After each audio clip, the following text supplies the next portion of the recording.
Мен түшүнүп турам. Ар бир депутаттын дошу өзүнүн эрки каалагандай дош берет. Бир чечимди кабыл алгандан кийин өзү аны кармайт да. Бирок мен башынан айттым. Мына бир топ мыйзам бузуулар биздин мыйзам долбоорубузду коршоп кетип баратат. 6-декабрдан баштап. Сиз айтып атасыз, жоопкерчиликке тартса болот. Каяктан төрагага бетин айтып атсак, былтый отуруп, жок меники изилдеп аткам деп атса, мен кимден сурайм анда? Бир ай кабинетте отурат. Төраганын кабинетинде бир ай мыйзам долбоору жатат. Ал эмне окуп эле аны. Окуса түшүнө эле.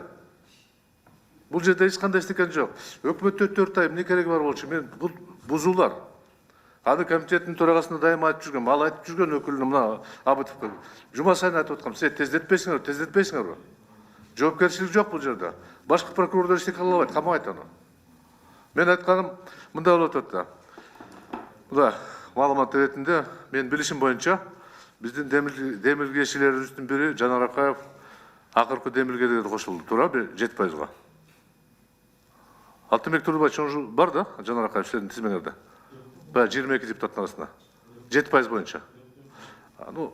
Биз аны менен сүйлөшкөнбүз, ал ойлоп атканда. Мындай да, урматтуу кесиптештер. Кандай болсо деле, дош берген бул биринчи окууда болуп атат да, концепцияны баары берип атабыз да. Ошондон мен дагы бир жолу колдоп берсеңиздер, улантабыз, колдобосоңуздар баары бир жогорку ишке чыгат да. Рахмат.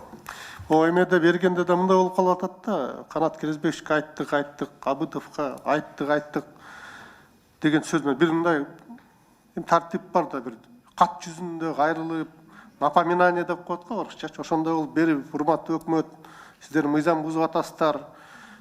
3 ай өтүп кетти, же 2 ай өтүп кетти деп бир кат жүзүндө бердиңиздерби? Сиз өзүңүз кол коюп. Жума сайын мына Абытов менден качып жүрөт.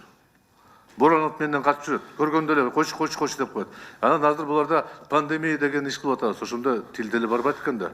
Пандемия менен күрөшкөн учурда бир аз мындай тополоң кылганга тил барбайт экен да.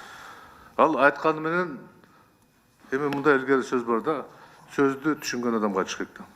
Түшүнгүсү келбесе айтыштын кажети жок. Кат жүзүндө эле айтып атканбыз. Берип коюшубуз керек экен да, ушундайдачы. Кат жүзүнө азыр эми айтсак, Абытов пандемия болуп калды, эсимде жок, качан айттыңыз деп коюш да мүмкүн да. Ошон үчүн жазуу жүзүндө кайрылып койсок туура болмок да ошондо.